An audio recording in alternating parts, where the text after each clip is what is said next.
So, hi students, welcome back. Today we are going to start with the chapter number 5, that is human capital formation. So last classes में basically अभी तक हम क्या पढ़ रहे थे, हम इंडिया का स्टेट पढ़ रहे थे before independence, then we studied after independence, that is 1950 to 90, that is 40 years. उसके बाद हमने पढ़ा कि इंडिया एलपीजी पॉलिसीज लाया फ्रॉम द ईयर 1991. तो ये हमने इंडिया के 3 स्टेजेस पढ़े. फोर्थ चैप्टर में हमने क्या कवर किया, हमने कवर किया पावर्टी का टॉपिक कि इंडिया में पावर्टी का क्या रेट था, क्या स्टेट था, गवर्नमेंट कौन से प्रोग्राम्स ला रहा था पावर्टी एलिवेशन के लिए. एंड अब आज की क्लास में हम एक और सेपरेट टॉपिक पढ़ेंगे, that is the human capital formation. So human capital मतलब कि ह्यूमन बींग्स की जो मैन पावर है उसको कैसे बिल्डअप करना है ताकि ओवरऑल एफिशिएंसी एंड प्रोडक्टिविटी आपकी इंक्रीज हो जाए. सो हम वैसे ही स्टार्ट करेंगे अपने सेम फॉर्मेट से. हमने पहले लर्निंग ऑब्जेक्टिव्स लिख लिए कि कौन से टॉपिक्स हमें कवर करने हैं. उसके बाद हम चैप्टर का ऑब्जेक्टिव पढ़ेंगे एंड देन हम पूरे चैप्टर को एक क्वेश्चन आंसर्स फॉर्म में समझेंगे. तो आप लोग पहले ये नोट डाउन कर लीजिए कि हम क्या क्या पढ़ रहे हैं. पहले हम पढ़ेंगे इंट्रोडक्शन, फिर उसके बाद meaning of human capital formation कि ह्यूमन कैपिटल फॉर्मेशन के सोर्सेज क्या होते हैं, उसकी रोल और उसकी इंपॉर्टेंस क्या है, उससे रिलेटेड प्रॉब्लम्स क्या क्या होंगी और हम ह्यूमन कैपिटल फॉर्मेशन को कैसे इम्प्रूव कर सकते हैं. तो आइए सबसे पहले हम पढ़ते हैं ऑब्जेक्टिव ऑफ द चैप्टर कि हम ये चैप्टर ऑल टुगेदर स्टडी ही क्यों कर रहे हैं, हमारा इसका पर्पस क्या है. So the human resources are vital from the point of view of the economic development कि अगर ह्यूमन रिसोर्स की डेवलपमेंट नहीं हुई तो ओवरऑल इकोनॉमी जो है वो बहुत ही अंडर डेवलप्ड रह जाएगी. So the development of human resources means the increase in the quality of the human beings which help in the process of growth and development of the economy. So आपकी human beings की progress, उनको educate करना, उनको अच्छी facilities provide करना ताकि human capital जो है हमारी increase हो, ताकि standard of living लोगों का increase हो and वो बहुत efficiency से, productivity से काम कर पाएं ताकि overall economy का development होए.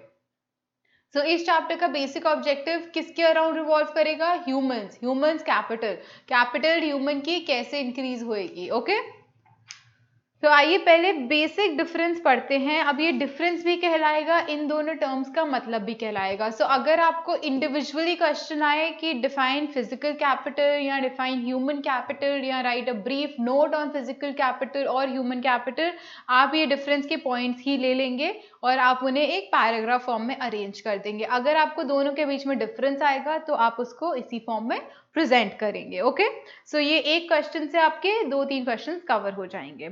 सबसे पहले हम पढ़ते हैं discuss the difference between physical capital and human capital. Human capital और फिजिकल कैपिटल का डिफरेंस क्या हुआ. Physical capital includes all those inputs, वो सारे inputs which are required for further production like plant, machinery, factory, building, raw material. Physical capital मतलब कि जो physical form में एग्जिस्ट कर रही है और हमारे प्रोडक्शन के प्रोसेस में हेल्प आउट कर रही है, जैसे कि आपकी प्लांट एंड मशीनरी हो गई, फैक्ट्री हो गई, लैंड हो गया, बिल्डिंग हो गया. All of this is what physical capital. It is basically all the inputs which are required for further production like plants, machinery, factory, building, raw material, etc. Physical capital is tangible and it can be easily sold in the market. That is, it can be sold as a good, it can be traded, and there is a business that involves the trade of physical capital. Whereas on the other hand, what is human capital? It includes the stock of skills, यानी skills यानी जो कि हम capabilities poses करते हैं. It includes the stock of skills, ability, expertise, education, knowledge embodied in people. आप embodied की जगह पोजेस्ड बाय पीपल भी कर सकते हैं. ओके अगर आपको वर्ड याद नहीं हो रहा हो, लर्न नहीं हो रहा हो, तो आप इसको वो भी कर सकते हैं. फिजिकल कैपिटल मतलब जो एक पर्सन की skills, abilities, expertise, education and knowledge हो. क्या क्या हो? Skills, abilities, education, knowledge and expertise. What all? Skills, capabilities, expertise, education and knowledge, ये ह्यूमन कैपिटल बनेगी। कि अगर सपोज आपके अंदर एक पर्टिकुलर स्किल है जो प्रॉबेबली आपके फ्रेंड के अंदर नहीं है, you are possessed with some particular talent, probably you are a very good dancer but your friend is not, so that is your USP, that is your capital. Okay, so human capital is intangible, कि हमारे ये जो talents हैं, skills है, knowledge है, all of this can not be seen. Okay, so it is something that is intangible and it cannot be sold in the market. So your dancing skills cannot be sold to some other person. So you may possess dancing skills, some other person may not even know how to dance, so you cannot sell off your dancing skills. Now you can probably teach the other person, or you can probably tell him to follow particular steps so that he can also learn, but you cannot sell off your skill. So now we come back to the physical capital. तो हमने पहला point पढ़ा जो कि दोनों की definition थी। दूसरा पॉइंट हमने पढ़ा कि फिजिकल कैपिटल टैंजिबल होती है and it can be sold in the market, whereas the human capital it is intangible and it cannot be sold in the market. So third point, it depreciates with the passage of time. So physical capital जो है वो धीरे धीरे, जैसे machinery आपकी जितना use होएगी उसका डेप्रिसिएशन रेट बढ़ जाएगा। So the physical capital depreciates with the passage of time, it become obsolete, it becomes out of date. So physical capital में ये सारी प्रॉब्लम आती हैं जो कि ह्यूमन कैपिटल में नहीं आएंगे। The depreciation in human capital can be reduced by making continuous investment in education and health. वो कह रहे हैं कि ह्यूमन कैपिटल में वैसे तो डेप्रिसिएशन ऑफ द टैलेंट नहीं आता, बट अगर आप ह्यूमन कैपिटल की डेप्रिसिएशन को स्लो डाउन करना चाहते हैं, आप चाहते हैं ह्यूमन कैपिटल इंक्रीज ही इंक्रीज होए, then you can do this by making an investment in the education and the health sector. कि अगर किसी पर्सन के पास कोई स्किल है, उसके पास एक ऐसा IQ है that he can solve calculations very quickly, तो आप प्रॉबेबली उसे और एजुकेशन दो, उसे और स्किल प्रोवाइड करो ताकि वो इसके एक इनहैंस लेवल पे जाए। सो here physical capital gets depreciated with the passage of time, whereas the depreciation in human capital can be reduced by making continuous improvement in the field of education and health sector. Okay, so moving on to the fourth point, it is more reliable, more mobile between countries. So mobile मतलब movable, so physical capital easily move कर सकती है, आप export import करते हैं, आप ship से उसको ट्रांसफर कर देते हैं, तो it is more mobile, it is more movable. So आप मोबाइल, अगर आपको वर्ड ना याद रहे, so you can make it movable between countries. Okay, whereas the human capital is less mobile between countries as compared to the physical capital. So जितना easily physical capital move कर जाती है, human capital उतना easily नहीं move कर सकती। Physical capital can be separated from the owner. So if I own a machinery and you need it, so I can easily send you out the machinery. So if the machinery can be separated from me, it can be separated from the owner. Whereas the human capital cannot be separated from the owner. So if I possess a great dancing talent, so if can I transfer my talent to you? Can the talent exist without me? No. So the human capital cannot be separated from the owner. So सबसे पहला point हमने क्या पढ़ा, difference का definition. दूसरा हमने बात करा कि फिजिकल कैपिटल टैंजिबल होती है, ह्यूमन जो होती है इनटैंजिबल होती है।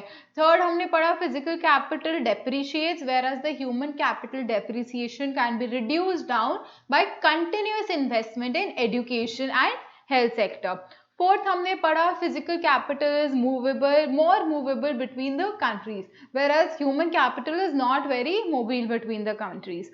फिफ्थ हमने पढ़ा physical capital can be separated from the owner, human capital can not be separated from the owner. उसके बाद सिक्स्थ पे आइए, so it can be build through import. तो हम ह्यूमन फिजिकल कैपिटल कैसे बिल्डअप कर सकते हैं अपनी, हम परचेज कर सकते हैं, हम बाहर से इम्पोर्ट कर सकते हैं एंड उसके हिसाब से हम अपनी कैपिटल बिल्डअप कर सकते हैं। और ह्यूमन कैपिटल जो होती है, human capital formation is to be done through conscious policy formation.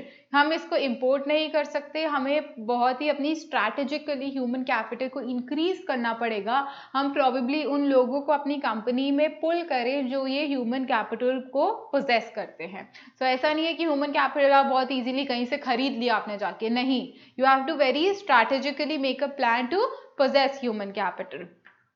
तो आप ये पहले नोट डाउन करो, ऊपर के पॉइंट्स आई होप आपने नोट डाउन कर लिए होंगे साथ साथ। प्लीज अपने नोट्स को बिल्कुल पेंडिंग मत रखना, हम नोट्स आपको रेडी फॉर्म में इसीलिए देते हैं ताकि आपका साथ साथ क्लास के टाइम ना वेस्ट हो नोट्स नोट डाउन करने के लिए, वरना एक एक चैप्टर की बहुत ज़्यादा क्लासेस आपको करनी पड़ेंगी एंड एट द एंड आप बोर हो जाओगे। तो आपको ये नोट्स इसीलिए यहाँ पे देते हैं ताकि आप पॉज करें, अपनी स्पीड पे लिखें and make sure that you have a good writing speed, because exam में पेपर्स बहुत लेंदी होते हैं। तो अगर आपकी राइटिंग स्पीड अच्छी नहीं होगी, आपको पता नहीं होगा कि आपको कितना टू द पॉइंट आंसर्स लिखने होंगे, आपका पेपर डेफिनेटली छूटेगा, because papers are very lengthy. Economics paper will come out to be very lengthy. अब जब उन्होंने इंडियन इकोनॉमिक्स भी इंक्लूड कर दिया है तो वो ज़्यादा थ्योरेटिकल बन गया है। तो आपको समझना होगा कि आपको अपनी राइटिंग स्पीड शुरू से ही बहुत तेज तेज लिखनी है एंड इसीलिए आपको यहाँ पे लिखवाया भी जा रहा है ताकि आपको वो राइटिंग की हैबिट हो। ओके, तो अपने नोट्स साथ साथ कंप्लीट करना, don't leave them pending. And एक बार आप क्लास में समझेंगे फिर आप उन्हें लिखते हैं तो वो आपको बहुत अच्छे से कॉन्सेप्ट्स ग्रास्प हो जाते हैं। ये मैं आपको लास्ट वाला पढ़ देती हूँ अगर क्लियर नहीं है तो। Human capital formation is to be done through conscious policy formation. Okay, तो अब हम नेक्स्ट पॉइंट ऑफ डिफरेंस पे चलते हैं। हमारा लास्ट पॉइंट ऑफ डिफरेंस जो है, so physical capital is the outcome of the conscious decisions of the owner and is mainly an economic and technical process. So physical capital क्या होती है कि owner एक conscious decision लेता है that I need to possess this all machinery, this all raw material, this land for the following productions. So it is a conscious effort of the owner, whereas the formation of the human capital is partly a social process and partly a conscious decision of the possessor of the human capital.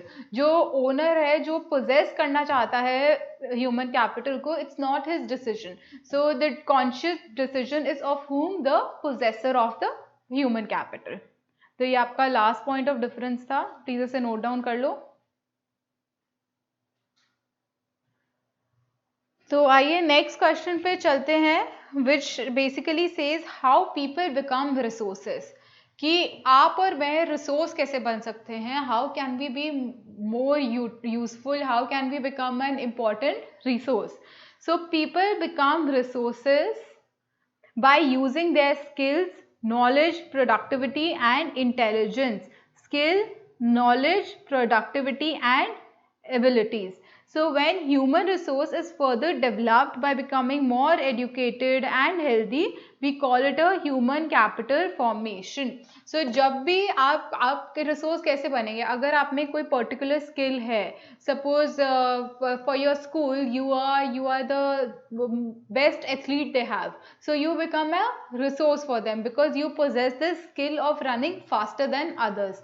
तो आप एक human capital formation बन गए उनके लिए. So people become resource by using their knowledge, skills, abilities, productivity and capability.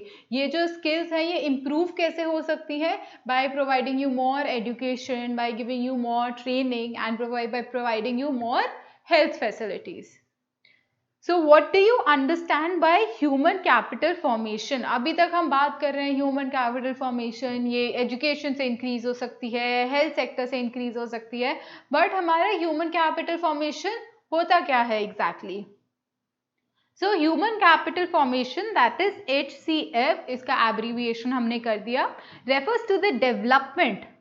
It is what? The development of abilities and skills among the population of the country. So it refers to the development of abilities and skills among the population of the country. It is the process of acquiring and increasing the number of persons who have the skill, education and the experience. So human capital formation is associated with the investment in man and his development as creative and productive resource. Human capital formation जो हम अभी तक पढ़ रहे थे कि basically एक person की skills को, उसकी knowledge को, उसकी abilities को और डेवलप करना. Okay, so it is a process of acquiring and increasing the number of person who have skills, education and knowledge. आप जब नए पर्सन क्रिएट कर रहे हैं जिनके पास स्किल, एजुकेशन एंड नॉलेज है, या फिर जो एग्जिस्टिंग है उनकी ये स्किल, एजुकेशन और नॉलेज को इंक्रीज करते हैं, तो वो ह्यूमन कैपिटल फॉर्मेशन हो जाती है. ओके, तो ये आपका थर्ड क्वेश्चन था, ये इसे नोट डाउन कर लो. सो मूविंग ऑन, ये हमारा सबसे बड़ा और सबसे कॉम्प्रिहेंसिव क्वेश्चन है. आपको ये पूरा का पूरा क्वेश्चन आना बहुत कम चांसेस हैं, बिकॉज इसके जो पॉइंट्स हैं वो काफ़ी डिटेल में है.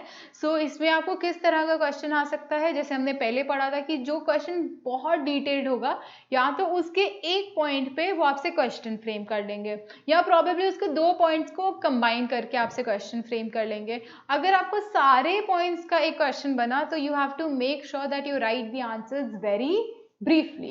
Okay, so briefly explain the different sources of human capital formation. हमने अभी तक बात करी human capital formation होती क्या है, कि जब हम create करते हैं किसी में skills, knowledge या abilities, या किसी की already existing skills, knowledge को हम increase करेंगे, तो वो हमारी ह्यूमन कैपिटल फॉर्मेशन होएगी.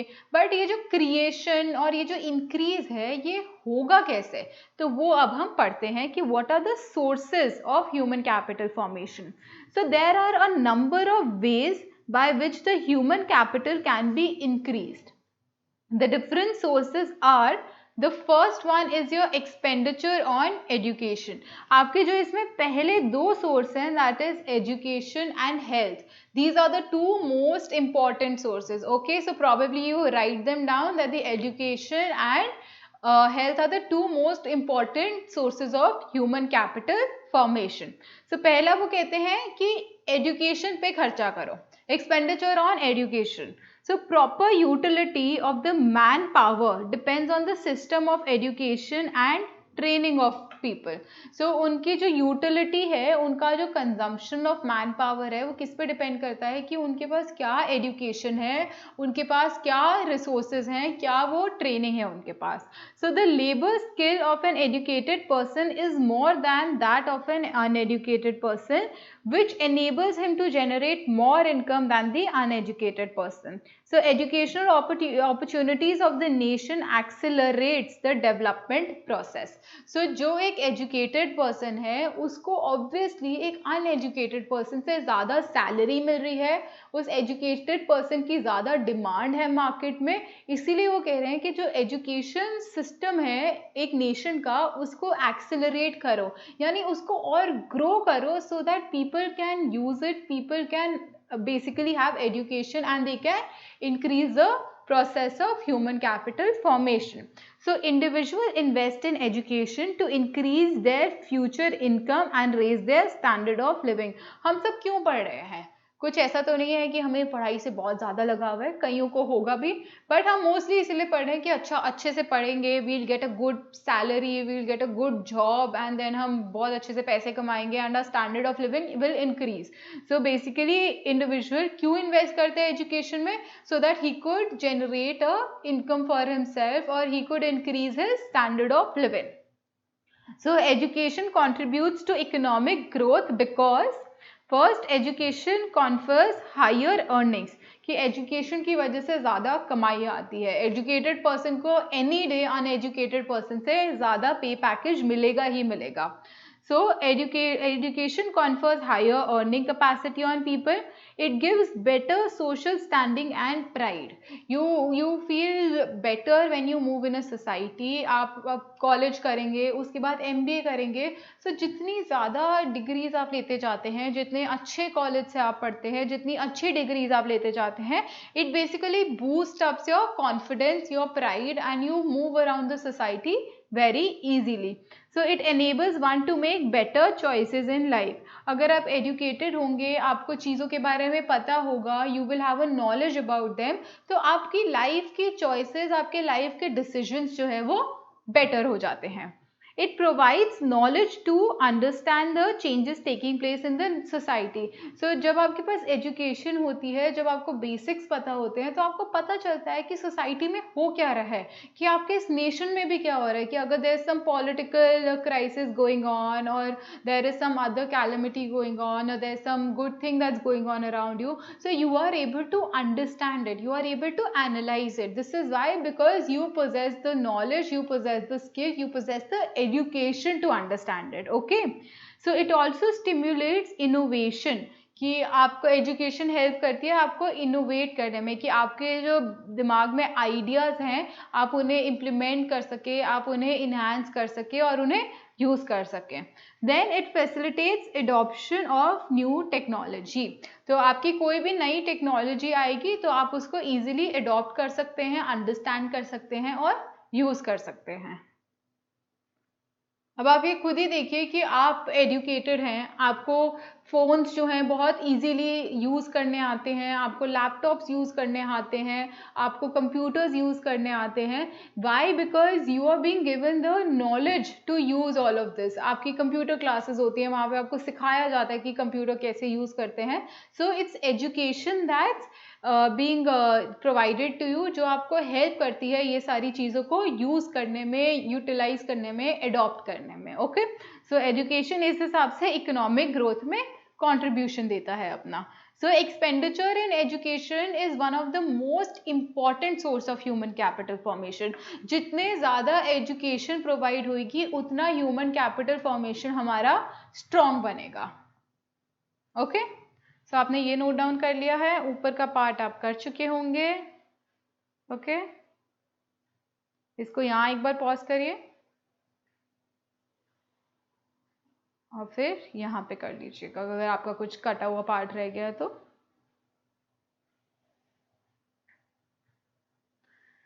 ओके, सो पहला पॉइंट हमने करा expenditure on education. Next point करते हैं हमारा second most important point, expenditure on health. अब सपोज करिए आप एजुकेटेड भी हैं, आपके पास बाकी सब कुछ भी है, बट आपके पास हेल्थ नहीं है, आपको कोई बहुत ही डेडली सी बीमारी है, गॉड फॉरबिड ऐसा कभी ना हो, बट फिर भी आपको कोई बहुत ही ऐसे हेल्थ इश्यूज हैं एंड आप अपनी एजुकेशन यूटिलाइज ही नहीं कर पा रहे हैं. Most of the time you are hospitalised और you are on bed rest. So are you able to use your education also? No. So जो भी हमारी ह्यूमन कैपिटल फॉर्म भी हुई, जो भी हमारा सोर्स फॉर्म भी हुआ, that source will not get utilize because of the health factor being involved. So health expenditure is a source of human capital formation as it directly increases the supply of healthy labor force. कि अगर suppose आप किसी दिन बहुत बीमार है and आप office जाते हैं तो आप ऑफिस जाके भी उतना एफिशिएंटली काम ही नहीं कर पाएंगे, आपका दिमाग ही नहीं लगेगा, you will just not be able to concentrate on your work. So a healthy human being is able to supply the services more efficiently than the person who is unfit or unhealthy. So the health expenditure is a source of human capital formation as it directly increases the supply of labor force, the healthy labor force. So poor health and undernourishment adversely affects the quality of manpower. कि अगर आपकी health जो है वो deteriorate हो रही है, you are not getting proper nutrition in your diet, तो आपकी जो quality है वो decrease down हो जाएगी.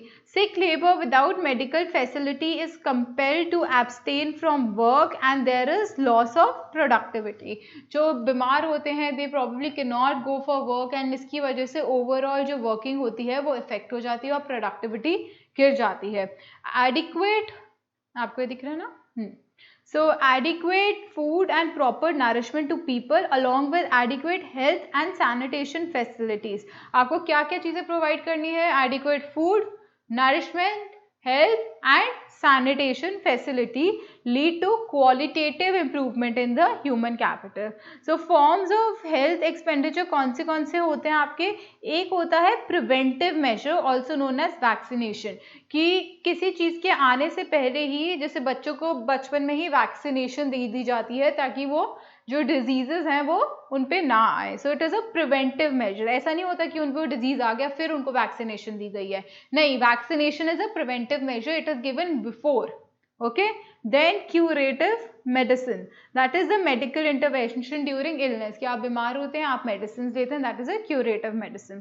Social medicine, that is spread of health literacy, कि ज़्यादा से ज़्यादा इस मैसेज को spread out करिए कि अगर health है तो ही human capital formation हो रहा है. Then provision of clean drinking water, this is basic. Companies should provide provision of clean drinking water. Then good sanitation facility, that the washrooms and the area and the working environment should be neat and clean. Okay, ये हमारा second था, that is expenditure on health. पहला कौन सा पढ़ा हमने? Expenditure on education. Second expenditure on health. Third आते हैं हम ऑन द जॉब ट्रेनिंग. ये हम क्या पढ़ रहे हैं? हम पढ़ रहे हैं sources of human capital formation. So on the job training, many firms provide on-the-job training to their workers in order to improve the productivity of physical capital. अब कभी कभी क्या होता है कि कंपनीज में कुछ लोग आते हैं बट उनके पास वो जो स्किल चाहिए होती है वो पार्शियली अवेलेबल होती है, कि probably they have the knowledge but they don't know how to practically use that knowledge. तो कंपनीज क्या करती हैं, वो उन्हें एम्प्लॉय कर लेती हैं और उन्हें कहती हैं हम आपको ऑन द जॉब ट्रेनिंग देंगे, कि आप जॉब में हो एंड उसके साथ साथ आपको ट्रेनिंग दी जा रही है to how to enhance your skills, to how to utilize your skills. Such training has the advantage that it can be provided fast without much cost, कि काम के साथ साथ ही ये ट्रेनिंग प्रोवाइड की जा सकती है. It increases the skill and the efficiency of the workers and lead to increase in the production and productivity, कि जो वर्कफोर्स है उसकी स्किल और उसकी एफिशिएंसी इंक्रीज होएगी एंड उसकी प्रोडक्शन और प्रोडक्टिविटी जो है वो भी बढ़ जाएगी. उसके बाद ऑन द जॉब ट्रेनिंग के बेसिकली क्या फॉर्म हो सकते हैं वो देखते हैं. ऑन द जॉब ट्रेनिंग में take different forms. Workers may be trained in the firm itself under the supervision of the skilled worker, कि उसको एक बहुत ही स्किल्ड वर्कर के अंडर एम्प्लॉय कर दो एंड वो उन्हीं के साथ साथ काम करते करते ही सीखे. So that is on the job in form 1. Second, worker में be sent for off campus training, कि ऑफिस की तरफ से ही उन्हें सपोज एक 2 वीक्स की ट्रेनिंग पे भेज दिया गया कि आप 2 हफ्ते पूरा काम सीख के आइए एंड ये जो काम सिखाएंगे ये हम सिखाएंगे. That is the company will only teach the worker. So पहला तो उसने कह दिया कि supervision under the skilled workforce. दूसरा, sending them to off campus training that is being provided by the company. So after on the job training of the employees, firm insists that the workers should work for a specific period of time so that it can recover the benefits of the enhanced productivity owing to the training. तो ऐसा नहीं होता कि companies अब आए और वो उन्होंने आपको ट्रेनिंग प्रोवाइड कर दी. ऐसा होता है कि कंपनीज कहती हैं हम आपको ट्रेनिंग प्रोवाइड करेंगे बट आपको प्रॉबेबली एक बॉन्ड साइन करना पड़ेगा कि आप 1 साल तक हमारे को ही सर्व करेंगे, क्योंकि वो लोग आप में इतना इन्वेस्ट कर रहे हैं, वो आपको ट्रेनिंग्स प्रोवाइड कर रहे हैं, तो उनका तो सारा रिसोर्स वेस्ट चला जाएगा अगर आप ट्रेनिंग के बाद कंपनी ही छोड़ देते हैं. So after the on the job training they expect you to stay in the firm so that they could take benefit out of you from the training that they have provided. तो आप एक बार ये फिर से देख लीजिए on the job training वाला part और इसको नोट डाउन करिए.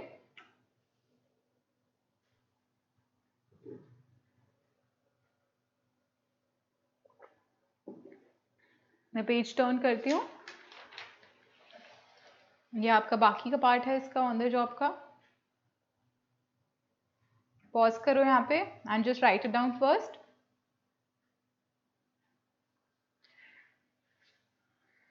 तो चलिए अब 4th पॉइंट पे आते हैं. पहला हमने क्या पढ़ा? Expenditure on education. दूसरा क्या पढ़ा? Expenditure on health. थर्ड पढ़ लिया हमने ऑन द जॉब. 4th पढ़ते हैं हम expenditure on migration. So people migrate from one place to another in search of jobs that fetch them higher income. So unemployed people from the rural areas migrate to the urban areas in search of jobs. Technically qualified people migrate to other countries because of higher salaries. Migration in both these cases involve 2 kinds of cost. Cost of transportation from one place to another and higher cost of living in the migrated places. तो वो तीसरा क्या कह रहे हैं कि लोग जो है जनरली एक जगह से दूसरी जगह पे माइग्रेट करते हैं फॉर बेटर जॉब अपॉर्चुनिटीज़ विच पे द हायर सैलरीज। कि अगर आप देखेंगे बहुत सारे इंजीनियर्स जो हैं वो at the end south side चले जाते हैं, जैसे बैंगलोर, क्योंकि वहाँ पे पूरा IT हब है। सो वहाँ की कंपनीज उन्हें प्रॉबेबली बेटर पे करें, तो इसीलिए they migrate from their cities to Bangalore. हम देखते हैं कि बहुत सारे जो लोग होते हैं वो रूरल एरिया से अर्बन एरियाज में माइग्रेट कर जाते हैं in search of jobs, in search of a better standard of living, क्योंकि रूरल एरिया में सारी जॉब अपॉर्चुनिटीज़ जो हैं वो एग्जॉस्ट हो जाती हैं, तो वो मूव कर जाते हैं अर्बन एरियाज में। उसके बाद हम थर्ड केस देखते हैं कि जब बहुत सारे लोग इंडिया से मूव कर जाते हैं अब्रॉड। क्यों मूव करते हैं वो? क्योंकि बाहर की कंपनीज उन्हें प्रॉबेबली एक बेटर स्टैंडर्ड ऑफ लिविंग दे रही है, एक बेटर वर्क लाइफ बैलेंस दे रही है, और उन्हें प्रॉबेबली बेटर सैलरीज भी दे रही है इंडिया से। So people move out of India to. तो ये हमारी टाइप्स ऑफ माइग्रेशन होती है। अब माइग्रेशन में हमारी दो कॉस्ट इन्वॉल्व होती हैं, एक तो कॉस्ट ऑफ ट्रांसपोर्टेशन और दूसरी कॉस्ट होती है cost of higher standards of living. So जो हमारा एक्सपेंडिचर ऑन माइग्रेशन होता है वो कैसे ह्यूमन कैपिटल फॉर्म करता है कि अगर हम रूरल एरिया से अर्बन एरिया में लोग ला रहे हैं, उन अर्बन एरिया में जो लोग आए हैं उन्हें स्किल्स प्रोवाइड करें, उन्हें ट्रेनिंग्स प्रोवाइड करें, ताकि वो यहाँ पे भी बेटर जॉब्स ले सकें और अपनी स्किल्स को यूटिलाइज कर सकें। तो इस तरीके से हम यहाँ पे ह्यूमन कैपिटल फॉर्म कर रहे हैं। तो ये हमारा फोर्थ पॉइंट था विच basically talks about the expenditure on migration. तो एक बार आप यहाँ पे पॉज करो एंड देन मैं नेक्स्ट पे मूव करती हूँ, तो आप इधर एक बार पॉज ले लीजिए और इसको नोट डाउन कर लीजिए।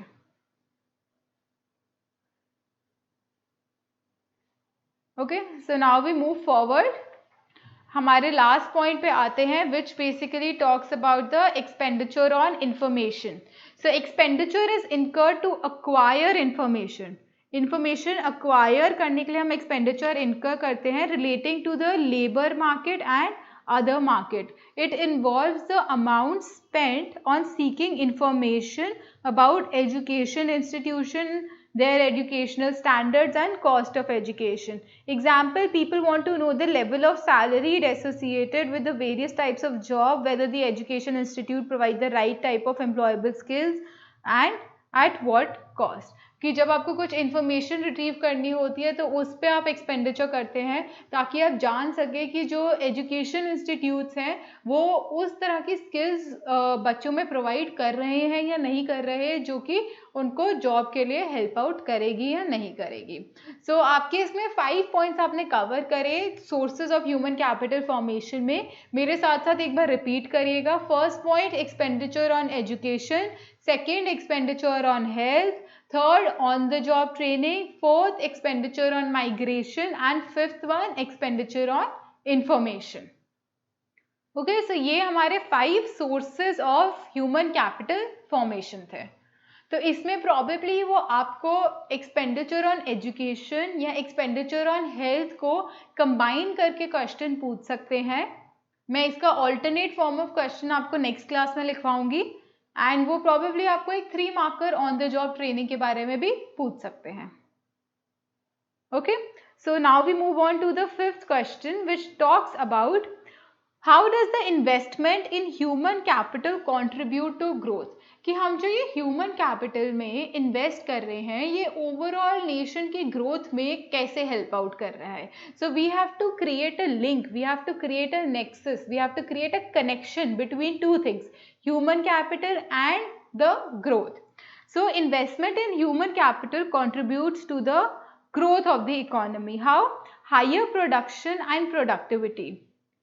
Higher production and productivity. So the contribution of an educated person to the output or the production is more than that of an illiterate person. कि अगर पर्सन में एजुकेशनल स्किल्स इनकलकेटेड हैं, अगर वो educational skills को poses करता है, यानी कि उसके पास फुल एजुकेशन है, तो उसका contribution towards the work will be much more than the person who is uneducated, यानी जिस पर्सन को वो नॉलेज है नहीं। So similarly, a healthy person also contributes to the economic growth by providing uninterrupted labor supply for the longer period of time. So higher productivity और higher production में हमने दो चीज़ें ला दी.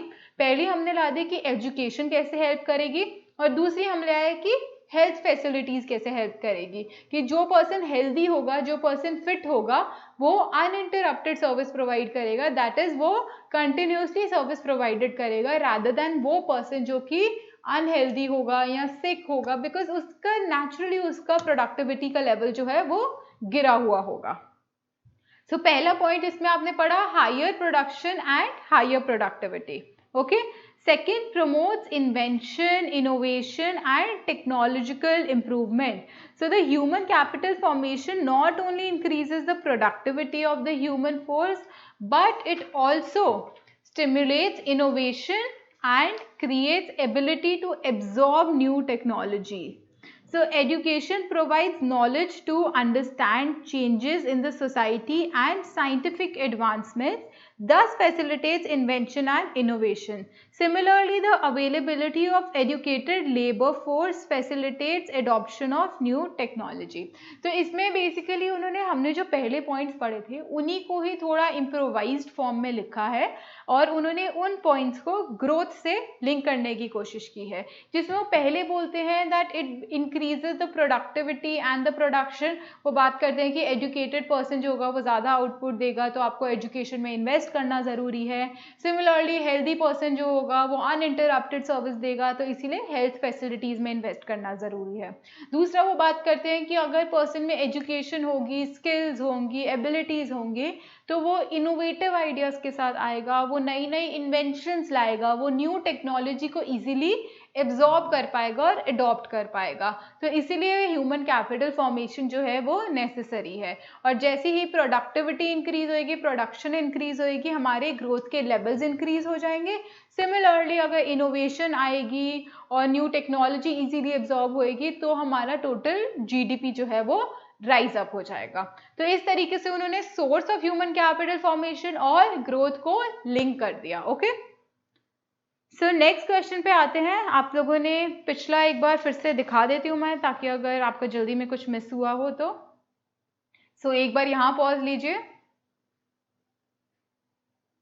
And then take your second pause over here. आप second point के लिए अपने, उसके बाद हम नेक्स्ट ये वाला लीजिए आप, सेकेंड पॉइंट का ही कंटिन्यूएशन जो है. Okay. So now we are gonna talk about question number 6. So हम आज की क्लास में क्वेश्चन नंबर 6 तक ही करेंगे एंड फिर उससे नेक्स्ट क्लास में हम इस चैप्टर को कंटिन्यू करके एंड करेंगे. So why is it difficult to prove cause and effect relationship between human capital and economic growth? वो कह रहे हैं कि ऐसा क्यों होता है कि हमें human capital और economic growth के बीच में एक relationship develop करना थोड़ा सा मुश्किल हो जाता है. Cause and effect. Cause मतलब कि किस वजह से, और इफेक्ट मतलब कि किस चीज़ पे इफेक्ट आया है. So हम कहते हैं कि इकोनॉमिक ग्रोथ इंक्रीज हुई है because of human capital formation. तो जब हम कहते हैं इकोनॉमिक ग्रोथ इंक्रीज हुई है मतलब इफेक्ट, और इसका cause because of human capital formation. Okay. So due to the measurement problem it is difficult to prove that increase in human capital causes economic growth.